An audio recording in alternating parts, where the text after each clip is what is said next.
Welcome to The Source, where we combine the headlines with in-depth conversations with the newsmakers themselves. I'm Pinky Webb. Today on the program, forensic pathologists seek more tests on the alleged middleman in the killing of Percy Lapid. This, as the second autopsy reveals that Crisanto Jun Villamor could have died from suffocation. And with these developments, the Justice Department says Villamor's death could be a case of murder. Forensic pathologist and expert Dr. Raquel Fortun joins us in the program.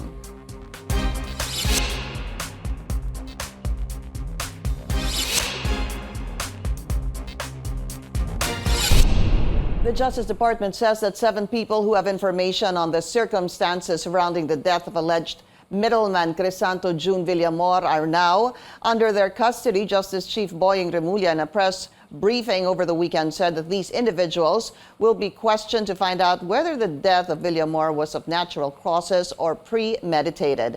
The statement comes after a second and independent autopsy on Villamor's body showed that he could have died by plastic bag suffocation. Villamor was allegedly one of those who facilitated the killing of radio broadcaster Percy Lapid. Let's go straight to the source of the story. We have pathologist Dr. Raquel Fortun. Dr. Fortun, welcome to the source. Thank you for your time.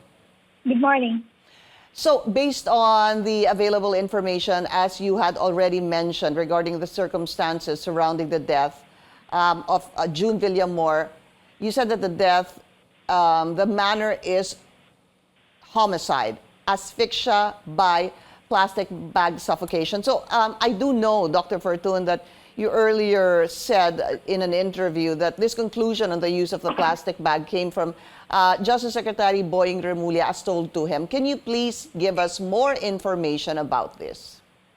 It's a sworn statement, an affidavit that was gathered from an actual witness. Just one. I don't know about the rest. I feel they probably have more. But that's about all that I need to make such a conclusion, in my opinion. That was how he died, because everything actually is consistent with it. The fact that there were no injuries, no natural disease present, and no marks, whatever. That is consistent. And yes, plastic bags are effective weapons. And they do cause suffocation, and they can kill quickly. Mm-hmm. When you were told, so you were told by Justice Secretary Boying Remulla about this use of plastic bag to basically kill Jun Villamor, did you have doubts, or did this possibly just validate any suspicion you had? Well, it offered the answer to the question I had, like what killed him, how did he die? One consideration also was toxicology, intoxication with something, right? Because there was information earlier. Some people were saying, oh, he was just drinking his coffee. And then that's it, he died. Well, all of those things can cause sudden death, fast, etc. And that's why we tried to pursue toxicology, and that is what we're still going to pursue. But having this information that his head was placed inside the plastic bag, that could be consistent. Could you help me understand, in conducting an autopsy, will death due to asphyxia present evidence in the body when it's autopsied? It depends on what kind of asphyxia, because there are different forms. So many ways. One is you cover the nose and the mouth together. That will stop you from being able to breathe. Another is you compress the chest. Think South Korea stampede. Okay? That's another one. Simply inverting the body. That's going to tire your respiratory muscles. And then compressing the neck. In so many ways. It can be a manual strangulation, ligature strangulation. Anything that blocks your airway inside. You're in a burning dwelling. So the air is not suitable for surviving. You're in water, drowning. That's a form of asphyxia. So whatever the form is, the kind, it might leave signs there on the body that we can check. But there are also forms where you don't see anything. And a plastic bag over your head just might be it. I missed that part. You said, and a plastic bag over the head. Yes. It's not going to leave you marks. It won't, yeah. It will not. Yeah, but what is seen internally? In the organs, is there something internally that could present, validate asphyxia via a plastic bag that will be shown during an autopsy? Well, again, externally, internally, it may not show you anything specific. In this case, I only found pulmonary congestion, edema, hemorrhages.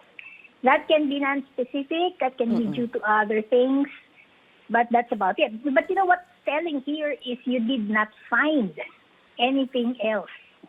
So it is also what we call a diagnosis of exclusion. It fits.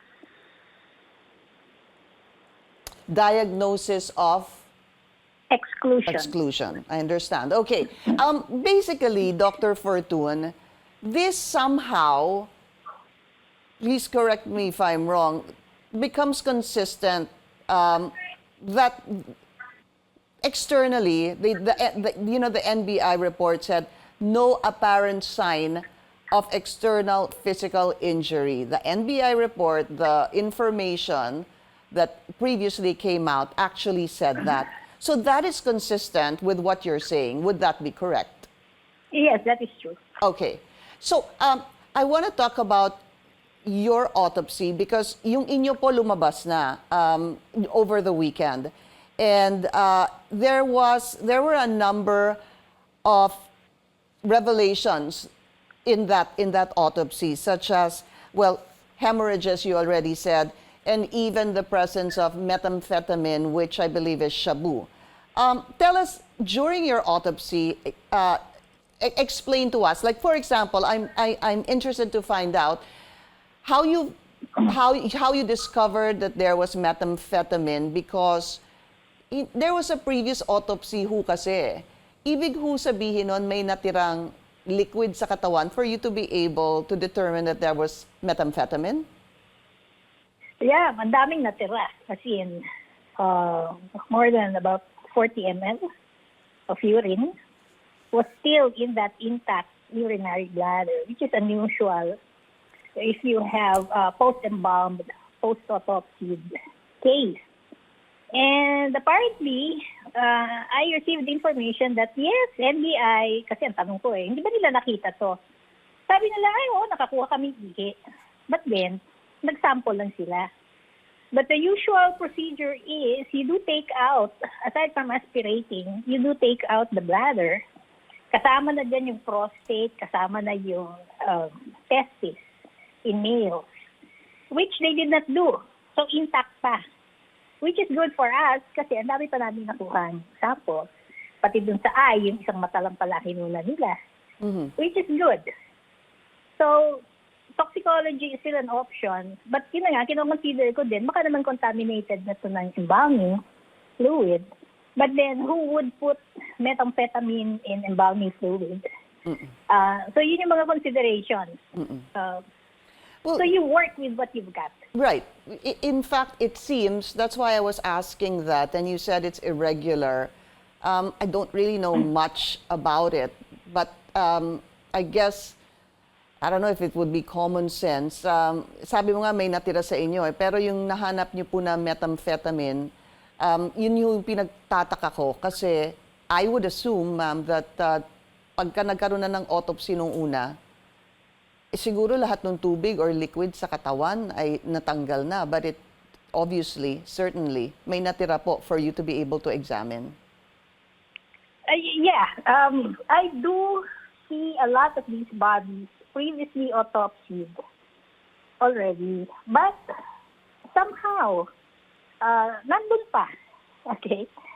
That's the state of forensic examination in the Philippines. And I kind of like that. Kasi parang kami na lang yung nagko-complete ng autopsy and there's still material for me to work on. And that would also include the organs. Nandun pa, pwede pang ma-examine kasi sometimes hardly touched. Ito nga yung tinatawag kong autopsy.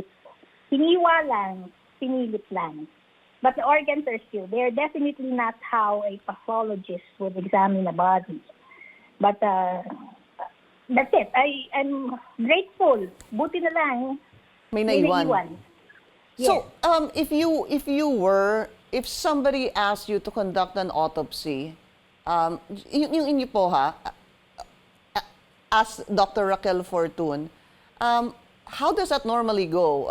Ganun ho ba? Or all the organs, tinatanggal ho ba? Ganun ho ba? Wala na natitira? Dapat? In a forensic autopsy, the norm is that you examine the body and you return the organs after dissection. When I say return, halo-halo na yan dito sa chest and abdominal cavity. Like halimbawa, yung brain tinanggal mo, dinisect mo, ibabalik mo, sama-sama na yan. You don't really put it back in the head. Okay? And the purpose is actually kasi there's always this possibility that it's going to be re-examined again. That's the difference between a forensic autopsy and a non-forensic or what we call a clinical or hospital autopsy, which you do to check for natural disease. Pagka natural disease, hospital autopsy, the tendency is tinatanggal yan lahat at hindi binabalik. At hindi binabalik, Dr. Fortun? Okay. Yes, that's usual. Kasi academic.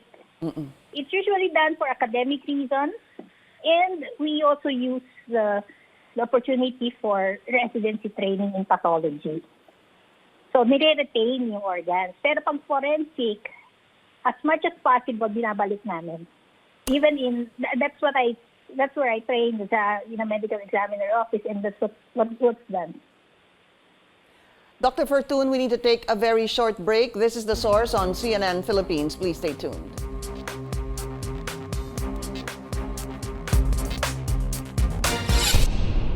Watching The Source on CNN Philippines. I'm Pinky Webb. Our source today, forensic pathologist Dr. Raquel Fortun. Dr. Fortun, I just siguro to summarize this autopsy that you conducted, was there anything vital that you discovered during your autopsy that pointed to homicide? Well, primarily, he wasn't sick of anything. And that's precisely what we do. We check all the organ systems. Wala cause of death. Ang ganda ng yung mga usual suspects mo for sudden death, that would be the heart, the brain. Wala. Yung incidental finding of schistosomiasis in the liver, that's not going to kill you. So you take everything into consideration. And the negative findings actually help. They matter. And they're just as important. Sa Tagalog po, wala kayong nakita sa katawan that could point to a natural death? Yes, wala siyang sakit. Opo. Ba't siya namatay? Tapos ang pinakamaano pa dito, telling also is, he sent word. Somehow he got hold of a cell phone and sent a message. And I think this is authenticated. Sent a message that his life was at risk. And napaka-uncanny naman nun. Shortly after, he actually died. Yeah. So if it's a natural cause, ano yun, naramdaman mo na mamamatay ka? Yeah. And you have to factor in, he's an inmate. He is not in control of his surroundings. And he is under state custody. I want to go back to what you said earlier, that's uncanny. Because when I spoke to the spokesperson of Bucor, Mr. Chaklag, ang sabi po niya, when we were discussing ano ba nangyari, nagkape daw, at humiga, at nung tinatawag na siya para kumain, unresponsive na daw. But also he mentioned, I do recall that he mentioned that I think at some point, nanonood daw sila nung paglabas nung gunman at posible daw ni nervyos. Hence, the reason I say that is because there was also a report that possibly may nagkaroon ng problema sa heart. Baka ni nervyos, baka natakot. Wala kayong nakitang ganon, Dr. Fortun, sa puso? Well, wala. And precisely that's why we check. You know, for me to hear that, my question is, was that hearsay? Did somebody say that and he heard it? Or did it come from him directly? Because to me, that is highly suspicious that he would offer such observations. Okay. Just help us understand other results of the autopsy, no? Parasitic infection. Ano po ibig sabihin nito? Bakit may ganon? Yung incidental finding niya ng schistosomiasis na nasa liver niya, actually konti lang eh. Minsan nakikita namin yan, napaka-florid. And I think it has something to do with his roots coming from late and summer where it's kind of endemic. And definitely that's not what he died of. It's an incidental finding. But Opo. a public health concern actually if he's in jail. Opo. And you mentioned hemorrhage. Hindi ho ba? Yung hemorrhage na nakita ko, if I recall correctly, ang nireport ko lang yan sa lungs. And mabigat yung lungs niya, although again, tad-tad na. Hindi na namin masabi which is left, which is right. But altogether, the fragments were heavy. And it's consistent. Pag tinignan mo sa microscope, merong tinatawag na edema, yung tubig napunta sa airways. Dapat walang laman yon. Opo. Tapos yung mga blood vessels ay congested or maraming dugo. Tapos lumabas na yung dugo, papunta din sa airways din, kaya hemorrhages. And this is actually more likely a terminal event.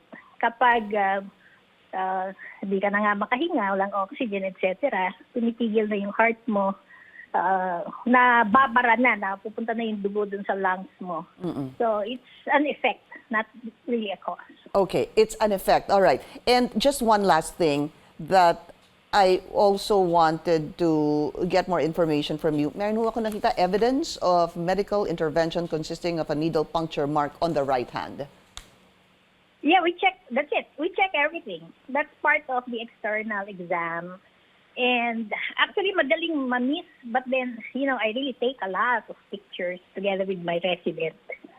And yun lang ang napansin ko. We sometimes see that kasi mukhang dinala pa siya sa hospital eh. And they do try, venipuncture, they do try to insert a line.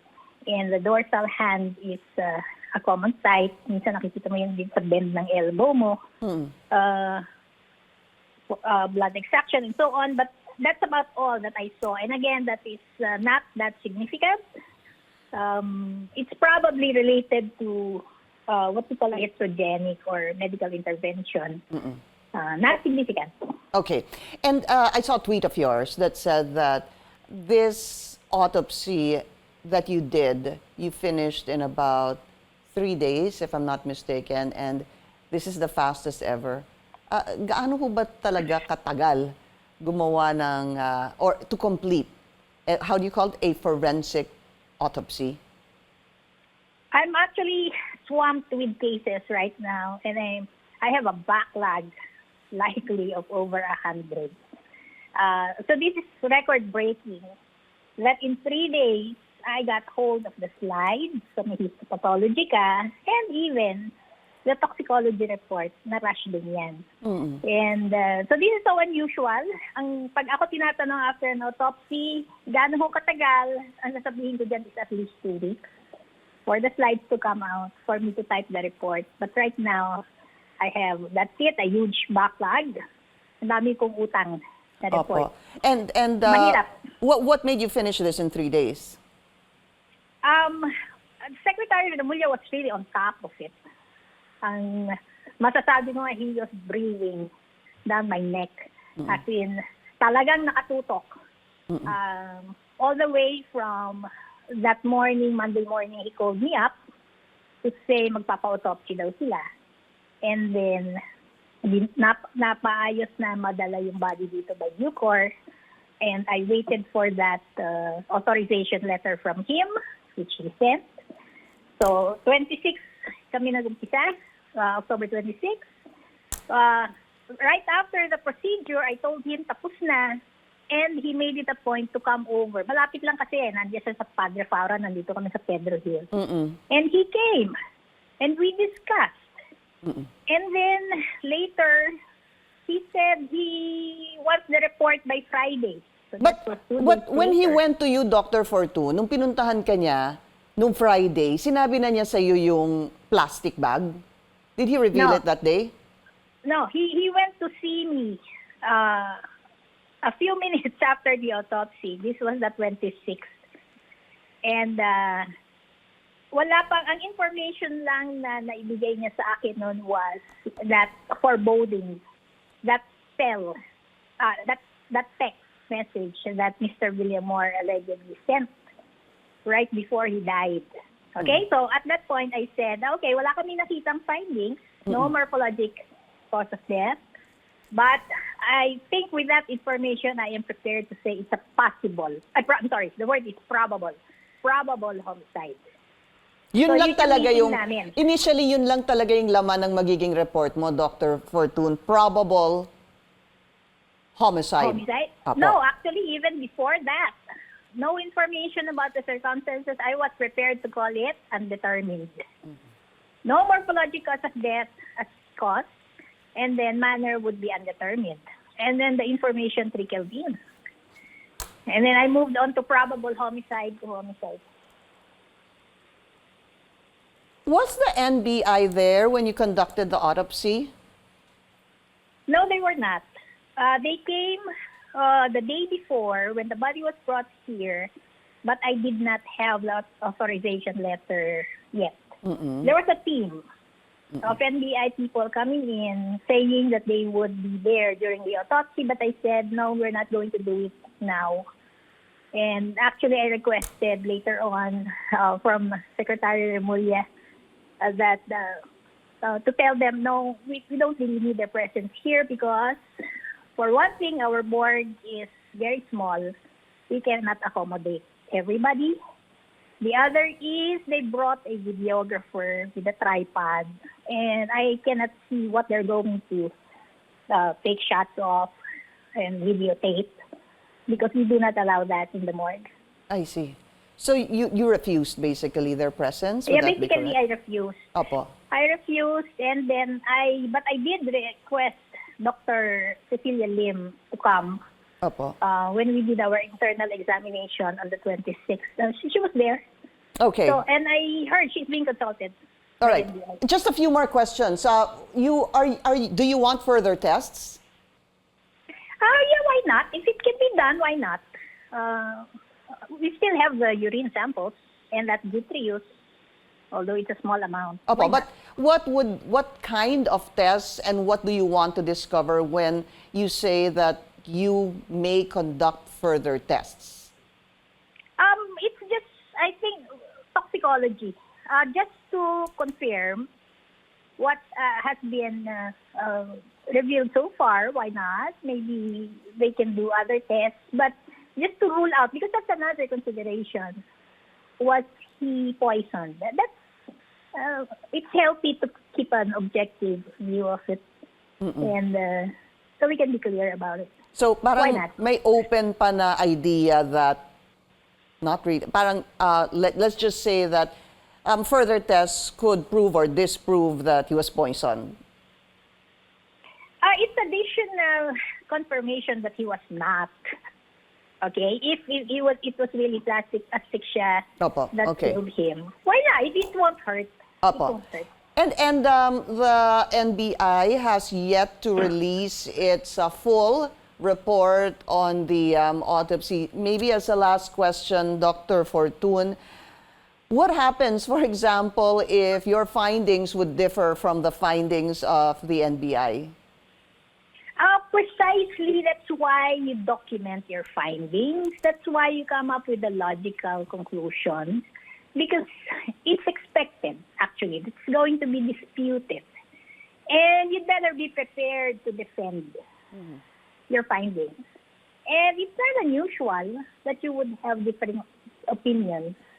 Pero pakitaan kayo ng documentation. When you say, halimbawa, when you say, Hindi, nag-heart attack yan eh.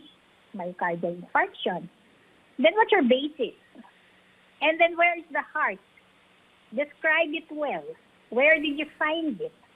And eto ako, sabihin ko, hindi yan heart attack, hindi yan massive myocardial infarction because I did not see it in the section left for me to examine. And besides, I checked the coronary, I checked his aorta. He was in very good shape. Wala dun yung common cause ng heart attack, coronary artery disease. It's not there. So what's your basis? So, di pakitaan tayo. Ganun lang naman yan. Okay. Forensic pathologist, Dr. Raquel Fortun, thank you so much for your time. Thank you and good morning. Thank you for joining us here on The Source. I'm Pinky Webb. You're watching CNN Philippines.